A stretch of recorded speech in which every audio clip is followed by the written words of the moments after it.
চাহ শ্ৰমিক মুক্তি সংগ্ৰাম সমিতিৰ মহানুভৱতা পদক্ষেপ আজি গোলাঘাট জিলা খুমটাই সমষ্টিৰ খাউতলিত বুটলি খোৱা সদ্যঘোষিত হাইস্কুল শিক্ষান্ত পৰীক্ষাত উত্তীৰ্ণ হোৱা ছাত্ৰ ছাত্ৰীসকলক সম্বৰ্ধনা জনায়। সম্বৰ্ধনা অনুষ্ঠানত উপস্থিত থাকে বাদুলিপাৰ লেপলেপি চিঙাবিল গাঁও ৰঙামাটি কৈবৰ্ত বনগাঁও বানৱাৰীপুৰ খুমটাই বুটলি খোৱা খাউতলিকে ধৰি বহুকেইখন গাঁৱৰ অভিভাৱকসহ শিক্ষাৰ্থীৰে উত্তীৰ্ণ হোৱা ছাত্ৰ ছাত্ৰীসকল। উক্ত চাহ শ্ৰমিক সংগ্ৰাম সমিতিয়ে উক্ত অনুষ্ঠানত ছাত্ৰ ছাত্ৰীৰ ভৱিষ্যতৰ প্ৰতি লক্ষ্য ৰাখি অনাগত দিনত শিক্ষাৰ দিশত আগুৱাই যোৱা বক্তব্য প্ৰদান কৰে অমিত নাগ ডাঙৰীয়াই।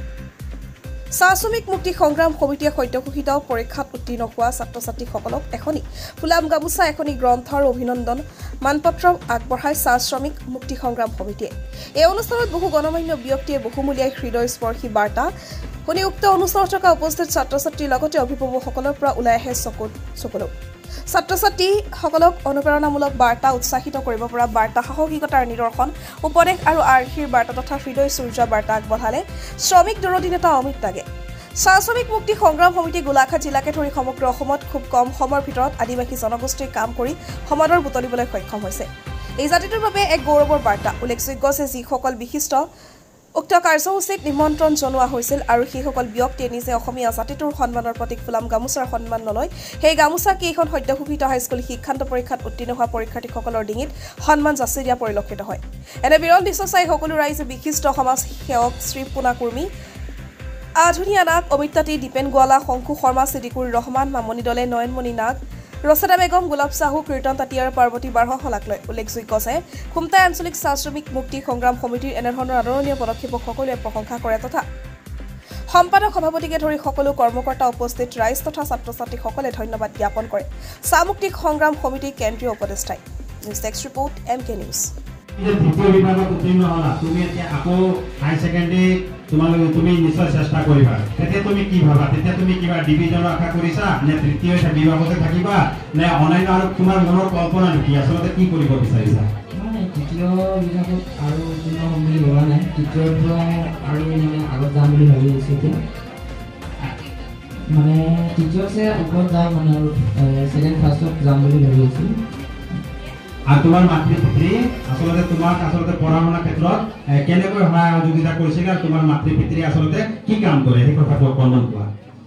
পঢ়া শুনাৰ ক্ষেত্ৰতো যিমান লাগিছিলে তাতছে অধিকো দিছিলে, যিমান হেৰি দৰকাৰ আছিলে তাতছে বহুত গুণ দিছিলে। আৰু কাম দেউতা বগানত পাৰ্মানেণ্ট কাম কৰে, মাৰ তেনেকুৱা কাম নাই বাৰু। জীৱনত কেতিয়াবা নিজৰ মাতৃ পিতৃক দুখ দি পাইছানে? দুখটো বাৰু তেনেকুৱা দিয়া নাই। ইয়াত সঁচা কথাটো ক'ব লাগে। তেনেকুৱা দিয়া নাই, যদিও দিছোঁ তেনে গম নাপাওঁ। যদিও দিছা তেতিয়াহ'লে তুমি ক্ষমা বিচাৰিবানে? দিয়াচোন এবাৰ ক্ষমা বিচাৰি দিয়া। যে মোৰ মাতৃ পিতৃক মই ক'ব বিচাৰোঁ যে নজনাত কেতিয়াবা যদি ভুল কৰিছিলোঁ তেতিয়া মোক আৰু ক্ষমা কৰি দিব বুলি আশা কৰি কৰা। আৰু আজিৰ পৰা মই আৰু তেনেকুৱা একো ভুল যাতে দুখ হোৱা লিখা ভুল আৰু নকৰোঁ বুলি আশা কৰিছোঁ। ধন্যবাদ জ্ঞাপন কৰিছোঁ।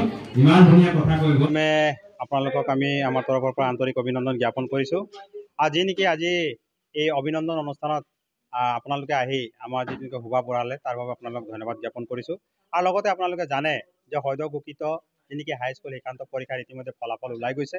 আৰু ফলাফলত আমি দেখিবলৈ পালোঁ যে আমাৰ বিশেষকৈ গোলাঘাট জিলাৰ খুমটাই সমষ্টিত আমাৰ আদিবাসী চাহ জনগোষ্ঠীৰ লোকসকলৰ যিসকল ছাত্ৰ ছাত্ৰী আছিল তেওঁলোকৰ কিন্তু ফলাফলবিলাক আগতকৈ বহুত উন্নত হৈছে। আৰু আমি আশা কৰিছিলোঁ যে যেনেকুৱা ধৰণে আশা কৰিছিলোঁ তাতোতকৈ কিন্তু আচলতে ভাল ফলাফল আমি দেখিবলৈ পাইছোঁ। আৰু এটা কথা আমি স্পষ্ট কৰিব বিচাৰিছোঁ যে আদিবাসী চাহ জনগোষ্ঠীৰ যিসকল ছাত্ৰ ছাত্ৰীসকলে এই সদ্যঘোষিত হাইস্কুল শিক্ষান্ত পৰীক্ষাত উত্তীৰ্ণ হৈছে তেওঁলোকৰ কাৰণে আচলতে চৰকাৰে এটা বিশেষ পেকেজ ঘোষণা কৰিব লাগে। আমি দেখিবলৈ পাইছোঁ যে বহু কাৰণত আৰু নাজানো কিয় আমাক কিন্তু যিকোনো চৰকাৰে মাহীয়াৰ চকুৰে চায়। তেওঁলোকক আমি আচলতে ক'ব বিচাৰিছোঁ যে আমাৰ অৱদান আছে। আমি আচলতে এইখন চৰকাৰক শাসনৰ গাদী টনাত আমাৰ যি নেকি 1 কোটিৰো অধিক আদিবাসী চাহ জনগোষ্ঠীৰ লোকসকল আছোঁ আমি সদায় কিন্তু মুখ্য ভূমিকা গ্ৰহণ কৰি মেলি পেলাই আহিছোঁ। কিন্তু আমি দেখিবলৈ পাওঁ যে আমাৰ ছাত্ৰ ছাত্ৰীসকলে বা আমাৰ যুৱক যুৱতীসকলে যেনেধৰণে সুবিধা পাব লাগে তেনেধৰণে কিন্তু সুবিধা নাপায়। আৰু অনবৰতে আমি দেখিবলৈ পাওঁ বহু ক্ষেত্ৰত আচলতে তেওঁলোকক তিৰস্কাৰ কৰা হয়। আৰু লগতে আমি দেখিবলৈ পাওঁ যে যেনেকুৱা ধৰণে আচলতে ব্যৱহাৰ কৰা হয় সেই ব্যৱহাৰটো কিন্তু আচলতে মই ভাবোঁ বন্ধ কৰিব লাগে। কাৰণ আমি ভাবিছিলোঁ যে এইবাৰ কিন্তু যি নেকি ইয়াত আমি দেখিলোঁ যে 100 জনতকৈ অধিক ছাত্ৰ ছাত্ৰীয়ে যি পৰীক্ষা দিছিলে তাত প্ৰায় 95 গৰাকী ছাত্ৰ ছাত্ৰীয়ে কিন্তু উত্তীৰ্ণ হৈছে।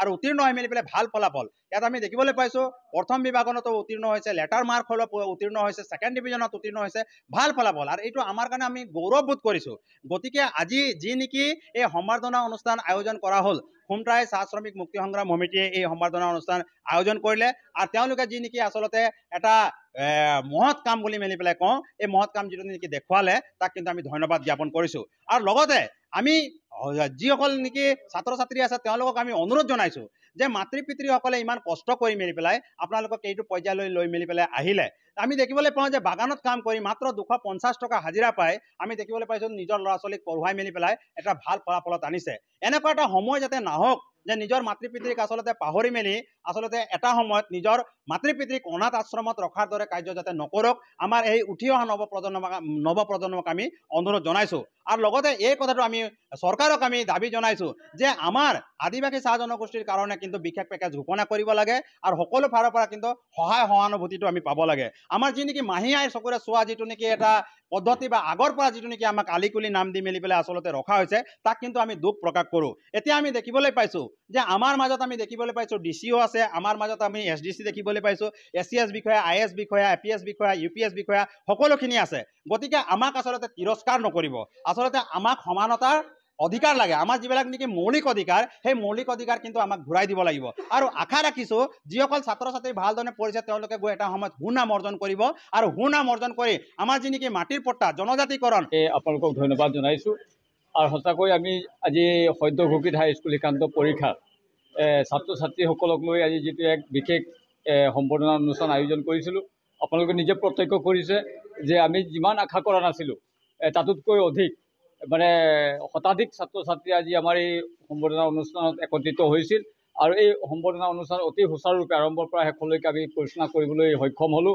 আৰু ইয়াত আমি এটা সুফল পাইছোঁ তাক আমি আশা কৰিছোঁ কিন্তু এই সম্বৰ্ধনা অনুষ্ঠান পতাৰ আঁৰত এটা ডাঙৰ ৰহস্য লুকাই আছে যে আপোনালোকে জানে যে বহু সময়ত মানে কি হ'ল আমাৰ আদিবাসী চাহ জনগোষ্ঠীৰ লোকসকলক মানে মাহী মাকৰ চকুত চোৱা হয় ছাত্ৰ ছাত্ৰীসকলকো তেনেধৰণৰ মানে তিৰস্কাৰ কৰা বা ভৎসনা কৰা আমি দেখা পাওঁ আৰু আমি এই যিটো হাইস্কুল শিক্ষান্ত পৰীক্ষা অনুষ্ঠিত হৈ গ'ল তাৰ প্ৰাক মুহূৰ্তত ঠিক 2-1 দিনৰ আগতে আমি এই মঞ্চতে আমি এক অভিনন্দন অনুষ্ঠান পাতিছিলোঁ আমাৰ ছাত্ৰ ছাত্ৰীসকলে যেতিয়া পৰীক্ষাত অৱতীৰ্ণ হ'বলৈ যাব তেওঁলোকক ফুল প্ৰিপেৰেশ্যন কৰাৰ মানে এটা মানসিকতা এটা আমি কাৰ্যসূচী কৰিছিলোঁ আৰু আমি তেওঁলোকক এটা প্ৰশিক্ষণ দিয়াৰ নিচিনাকৈ দিয়াৰ ব্যৱস্থা কৰিছিলোঁ আৰু তাৰ সুফল আজি আমি দেখিবলৈ পালোঁ আমাৰ মানে যিহেতুকে আজি আমি যিটো অনুষ্ঠান পাতিছোঁ 100% আমাৰ আদিবাসী চাহ জনগোষ্ঠীয় আমাৰ ছাত্ৰ ছাত্ৰীসকলে সুখ্যাতিৰে কৃতিত্ব অৰ্জন কৰিছে আগৰ দিনত আমি দেখিছোঁ যে আমাৰ ছাত্ৰ ছাত্ৰীসকলে কি হয় কেৱল মাত্ৰ থাৰ্ড পজিশ্যনতে তৃতীয় বিভাগতে থাকি গৈছিলে কিন্তু আজিৰ তাৰিখত আমি সুগৌৰৱে ক'ব বিচাৰিছোঁ যে আদিবাসী চাহ জনগোষ্ঠীয় ছাত্ৰ ছাত্ৰীসকলে আগৰ দৰে নহয় এতিয়া কিন্তু প্ৰথম স্থানৰ লগে লগে ষ্টাৰ মাৰ্কৰ লগে লগে ডিষ্টিংশ্যন মানে লাভ কৰিবলৈ সক্ষম হৈছে আৰু এই সকলো আমাৰ জাতিটোৰ কাৰণে এক শুভ লক্ষণ আজি আমি প্ৰায় 7-8খন গাঁৱৰ পৰা অহা আমাৰ ছাত্ৰ ছাত্ৰীসকলক প্ৰায় 100ৰো অধিক ছাত্ৰ ছাত্ৰীসকলক আজি আমি সম্বৰ্ধনা জ্ঞাপন কৰিছোঁ আৰু তেওঁলোকৰ উজ্জ্বল ভৱিষ্যত কামনা কৰিছোঁ এই ছাত্ৰ ছাত্ৰীসকলে আমাৰ আদিবাসী জনগোষ্ঠীটোৰ এটা মানে উঠি অহা ভৱিষ্যত বুলি আমি আখ্যা দিছোঁ আৰু তেওঁলোকক তেনেৰূপে অনাগত দিনতো আগুৱাই লৈ যোৱাৰ আমি এটা পণ লৈছোঁ